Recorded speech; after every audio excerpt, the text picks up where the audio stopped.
तो चलिए आज निकलते हैं एक जायकेदार सफर पर, सीधे उधमपुर की गलियों में।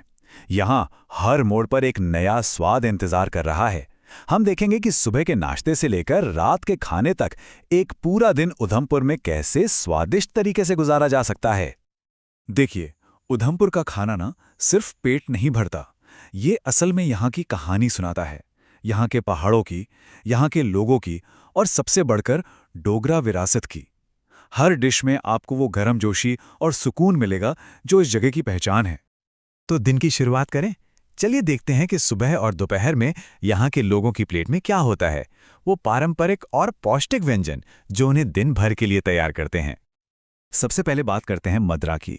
ये कोई आम चने की सब्जी नहीं है, ये एक पारंपरिक डोगरा डिश है जिसे दही की एक बहुत ही क्रीमी और खुशबूदार ग्रेवी में धीरे धीरे पकाया जाता है। इसका स्वाद हल्का सा खट्टा, एकदम ताजगी भरा और बहुत ही आरामदायक होता है। अच्छा, पहाड़ों में ना खट्टे स्वाद का एक अलग ही मज़ा है, जैसे कि खट्टा मीट। इसमें इमली या अमचूर का इस्तेमाल होता है जो इसे एक ज़बरदस्त टैंगी किक देता है। और हाँ, अगर कोई मीट नहीं खाता तो कोई बात नहीं, ठीक वैसा ही चटपटा स्वाद मिलेगा खट्टी दाल में। और अब देखिए धाम थाली को। भाई, ये कोई रोज का खाना नहीं, ये तो अपने आप में एक त्योहार है। ये खास मौक़ों पर परोसी जाती है। और इसमें क्या क्या होता है?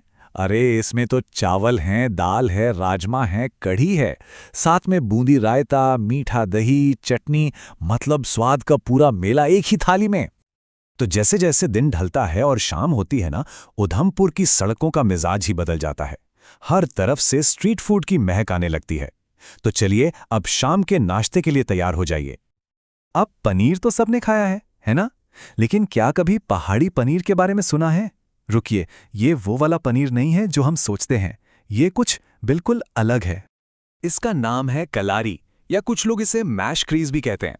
ये जम्मू की एक खास चीज है। इसे तवे पर सेका जाता है और फिर जादू होता है।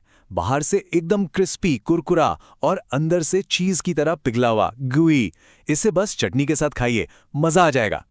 और शाम की चाय के साथ क्या चाहिए? गर्मा गर्म समोसा, बिल्कुल वो तीखे मसालेदार आलू से भरा हुआ, एकदम कुरकुरा। ये तो मतलब क्लासिक है, इसके बिना शाम ही अधूरी है। इसके बाद आते हैं सबके फेवरेट गोलगप्पे, या कह लीजिए पानी पूरी। वो छोटी सी कुरकुरी पूरी और उसमें भरा तीखा खट्टा मीठा पानी। अरे वाह, मुंह में जाते ही स्वाद का जो धमाका होता है ना, उसकी तो बात ही अलग है। और स्ट्रीट फूड की लिस्ट चाट के बिना कैसे पूरी हो सकती है?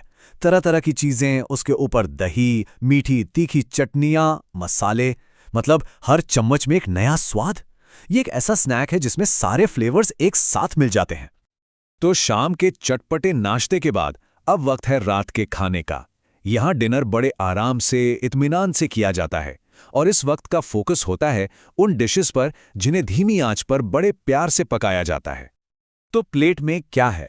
सबसे पहले देखिए तंदूरी चिकन को, जिसमें से तंदूर का वो स्मोकी फ्लेवर आता है। फिर है मटन करी, जिसकी ग्रेवी इतनी रिच और गहरी होती है। और हाँ, ये सीख कबाब जो मुंह में जाते ही घुल जाएं। ये सब डिशेस आपको एक शाही दावत का एहसास दिलाएंगी। अब इतनी बढ़िया करी और कबाब हैं, तो साथ में खाने के लिए रोटियां भी तो खास होनी चाहिए, है ना? तंदूर से निकली गर्मा गर्म बटर नान या तंदूरी रोटी, या फिर वो कागज जैसी पतली और नरम रुमाली रोटी, ये इन डिशेस का स्वाद और भी बढ़ा देती हैं। भाई, इतना सब खाने के बाद कुछ मीठा तो बनता है। तो चलिए इस जायकेदार सफर को एक मीठे नोट पे खत्म करते हैं। और हाँ, ये भी देखेंगे कि ये सब लाजवाब चीजें मिलेंगी कहाँ। मीठे में सबसे पहले गर्मा गर्म चाशनी में डूबी कुरकुरी जलेबियां, या फिर सर्दियों की शान घी और मेवों से भरा गाजर का हलवा। और ये देखिए, मलाई की परतों वाली गाढ़ी मीठी रबड़ी। हर एक का अपना ही अलग ही मजा है। अच्छा, खाने के अलावा यहाँ दो चीजें हैं जो लोगों की जिंदगी का हिस्सा हैं। एक तो सुबह की कड़क दूध वाली चाय, और दूसरी गर्मी में राहत देने वाली ठंडी गाढ़ी लस्सी। इनके बिना तो दिन ही अधूरा है। तो अब सवाल ये है कि ये सब मिलेगा कहाँ? तो ये रही एक छोटी सी गाइड। अगर आपको बढ़िया पंजाबी खाना या कबाब खाने हैं तो सिटी सेंटर जाइए। स्ट्रीट फूड का असली मजा लेना है तो उधमपुर मार्केट की तरफ निकलिए। और अगर परिवार के साथ एक शांत डिनर करना है तो रेलवे रोड पर अच्छे रेस्टोरेंट्स मिल जाएंगे। तो ये था उधमपुर का एक पूरा दिन जायकों से भरा हुआ, सुबह के मदरा से लेकर रात के कबाब तक और फिर मीठी जलेबी तक। तो अब आप ही बताइए, इतने सारे ऑप्शंस में से उधमपुर का कौन सा स्वाद सबसे पहले चखना पसंद करेंगे?